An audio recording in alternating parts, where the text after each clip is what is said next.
Every Joestar as a team was incredibly strong, but we have antagonists here who are much stronger than their well-intentioned counterparts, and I think that there's a higher chance that you just won't win against this lineup of characters, but let's see how bad it can get.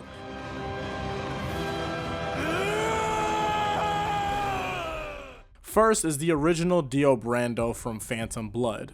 Due to scaling in Stardust Crusaders, this Dio is capable of massively faster than light combat. As for what he can contribute to the team, aside from strength, he has regeneration abilities to take care of himself, and by vaporizing the moisture in his body, he can drain the heat from others on contact, which would freeze them. He's also capable of hypnosis, biological manipulation, and necromancy. That's very interesting.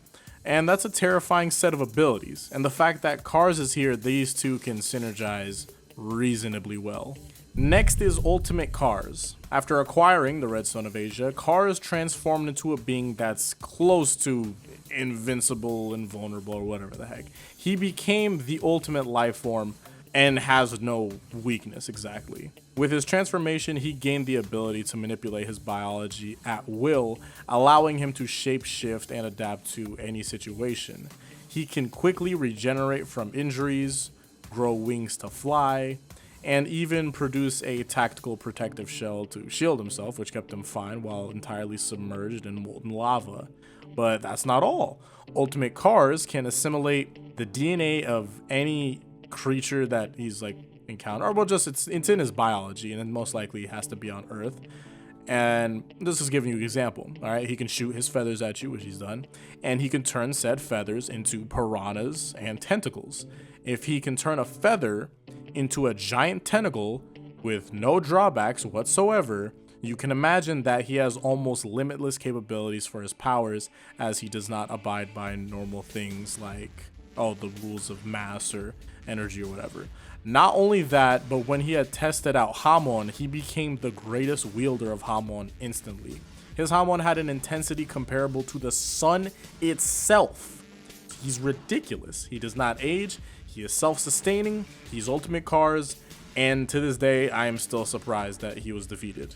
Next, third in line, we have Dio from Stardust Crusaders, equipped with his stand, the world. He's fairly similar to the other one, but you don't expect him to do any of the same vampiric stuff. He doesn't use his freezing powers or his Space Ripper stingy eyes, and it's potentially an ego thing, but it makes sense to have an ego when he's gained the ability to stop time.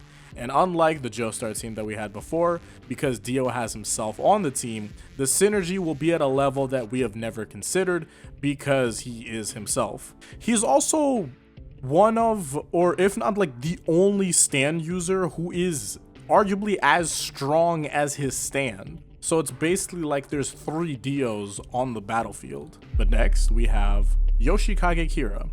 For what he's missing in combat ability, he gets in his destructive capabilities. His stand, Killer Queen, can turn anything it touches into a bomb, which Kira can detonate at will. This ability alone makes him a considerable threat, as he can obliterate opponents without them even realizing that they've been marked, because, again, Lightspeed stand. Killer Queen also has a secondary bomb, Sheer Heart Attack, which seeks out heat sources and is virtually indestructible.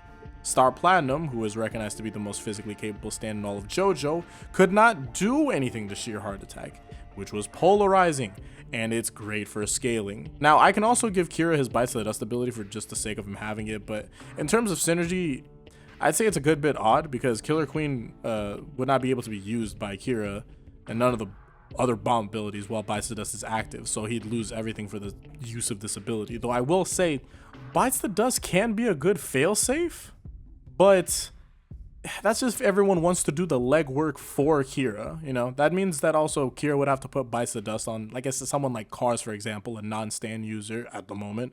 And Kars runs into a bunch of enemies yelling that, yo, this man is Yoshikage Kira, just because he told them to. And then they all explode. Though I doubt that ever happens, realistically, if Kars was working with Kira. But, that's saying if we're giving them, like, hey, you guys have to synergize. It probably wouldn't go down like that at all in terms of character. The next antagonist here is Diavolo. Here's what he has to offer. Time Erasure. King Crimson, his stand, can erase a brief period of time up to about 10 seconds, And to others, it seems like, time is skipped, but in reality, Diavolo is the only one who remains conscious during this erased time, allowing him to reposition himself for an offensive decision, or I guess avoid any threat as a defensive tactic. Anything that was fated to happen in the erase time still occurs, but without anyone else being aware of it. There's also his ability with Foresight with Epitaph, because, this sub-ability allows Diavolo and Doppio to foresee events up to 10 seconds into the future, which makes Diavolo incredibly difficult to surprise or trap. So not only do they have the ability to stop something that they don't like with Dio's time stop, Diavolo can also warn everyone ahead of time for whatever is about to happen. I think Diavolo could easily be a core member that can help a lot because he has a very synergizable ability. It's probably a good bit out of character, but the potential is there.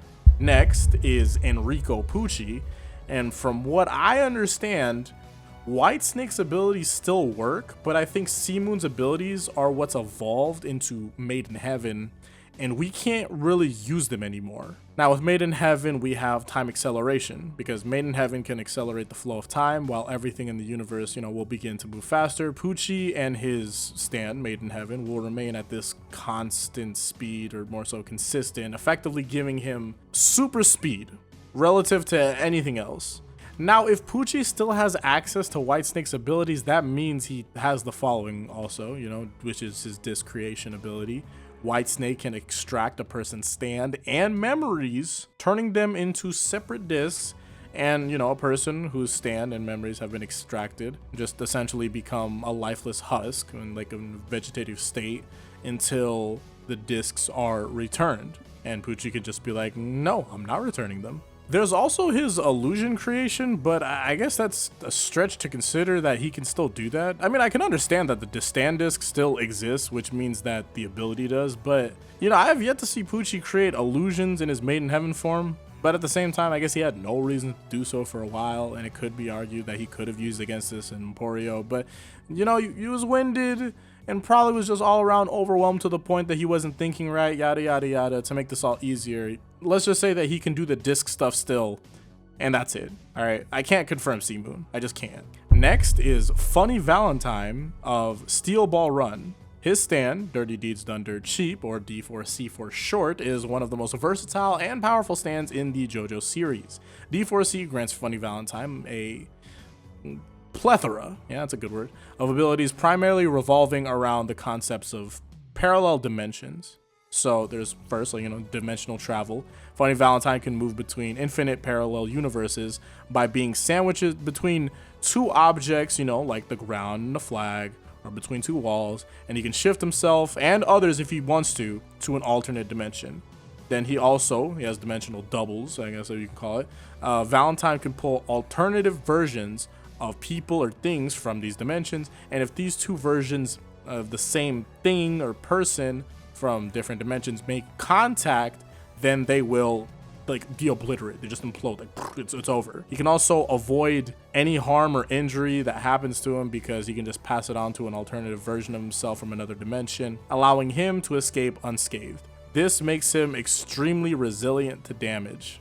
And finally, if we're adding this here, let's say that it's happening, Love Train. With the power of the Holy Corpse, D4C can access Love Train, or get into its D4C Love Train mode. It's a pocket dimension where all misfortune directed towards Valentine is redirected elsewhere in the world. It's essentially impenetrable barrier around him. I can say near impenetrable, but we had Tusk Act 4, that's a pretty big deal. But it's basically invincible. Almost any minor injury inflicted by Valentine or by any of his allies while he's using Love Train can become lethal by traveling over to a vital area of whoever had caused this thing. So what can Funny Valentine do for the team? Well, as long as the doubles don't touch, they'll be extremely effective. Now, what does that mean? Well, imagine multiple Puccis, a second Cars. He can just do whatever is necessary to win the fight, because if he is allowed to have access to Love Train, it's just a completely different story too. It's because what are you supposed to do against that? You're not hitting him. Lastly, because we're not that far into JoJo land, and this is our final antagonist, is our JoJolian antagonist, Toru and the Wonder of You. Now, Wonder of You is capable of calamity manipulation. Now, Wonder of You has this unique ability to harness and direct a natural law of calamity. When activated, those affected by it will experience a series of unfortunate events, not the movie, that can either be due to their own actions or environmental factors. These calamities manifest themselves as harmful collisions, with outcomes varying based on, the object's size, because smaller objects like a cigarette can cause immediate harm, while larger objects like a big old box might lead to severe damage, but it'll take a bit to get there. And there is the sensitivity for pursuing this stand, because this stand's power is triggered by primarily when the intent to pursue or confront Satoru, like the fake user. Even the slightest intention, like planning to chase him or harm him, will activate its calamities. It's like GR, but able, The mere sight of the stand's back will make you a target regardless of their intent to pursue. It's ridiculous. And the severity of these calamities seem to be influenced by an individual's past actions. Those with darker histories might face harsher outcomes than those with a cleaner slate, which is crazy. There's also, for some reason, post-mortem persistence, which means even after the user's demise, say that you even got to that, say that happened, Wonder of You continues to operate. And if you're a non-stand user, you don't even see the guy. But as a post-mortem entity, it retains its calamity-inducing capabilities and becomes this embodiment of misfortune that's ingrained as a natural law of the world. Like, conceptually, this dude's crazy. But as for weaknesses, if you approach it, let's say your character approaches it with just no ill action or whatever the heck, you can potentially negate it. But that's just, that's a whole different thing. Now, with all of these characters considered, what are the possible combinations? Dio Brando from Part 1, Ultimate Cars, and Funny Valentine. Combination. Okay, I'll stop. Funny Valentine takes Dio to the right place to bring someone back from the dead. They return to the original universe, and Cars would have the ability to modify this person that they've brought back. Say it's one of the greatest fighters ever. Somehow they're better than everyone here. If they wanted to, yeah, it can happen. Which is crazy, because Kabuto and Orochimaru had to go through Naruto Part 1 and Shippuden to even get to this type of thing. And you put these guys together, that can just happen. And Dio, Diavolo, and Kira. Watch this. This is something I thought about, okay? Diavolo sees the future, right? Kira readies his ability to place a bomb like the way that he was about to do on Koichi. He's readying the ability. Dio stops time and moves Kira into the right place. So he undoes the stopping time. Kira sets the bomb, and then Diavolo can erase the explosion, at least it happening, and it still happens anyways, which essentially works as like a makeshift The Hand. Oh yeah, and you know how I said we don't have C-Moon? I'm just not adamant, because I'm just look, I just don't know. We can't have C-Moon. Well, Valentine could easily fix that by jumping over and getting a Pucci with C-Moon. It's very easy, very possible. And Made in Heaven Pucci has the speed to where he's not gonna make that accidentally touch the other Pucci at all. It's just not happening. And even enormous level threats that may want to destroy all these guys at once. It's oh, hey, I'm going to use my giant energy ball and blow up everybody. We have Love Train and Wonder of You to completely prevent that from even happening. And alongside that, they have the World, Epitaph, and Dimension Hopping as a countermeasure if anything else fell through. Funny Valentine could even help Dio achieve heaven if he wanted to. And while Eyes of Heaven isn't exactly canon, I know whatever Dio would have to offer, let's say it's not like the world over heaven like the way there was in the game, whatever he has to offer, it'd be completely insane if given the opportunity.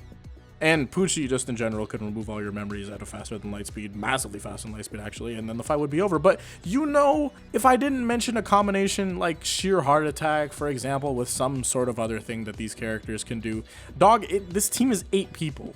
It's a lot of guys, all right? And there's room for more through multiple means, not just Funny Valentine, but through Dio and Cars.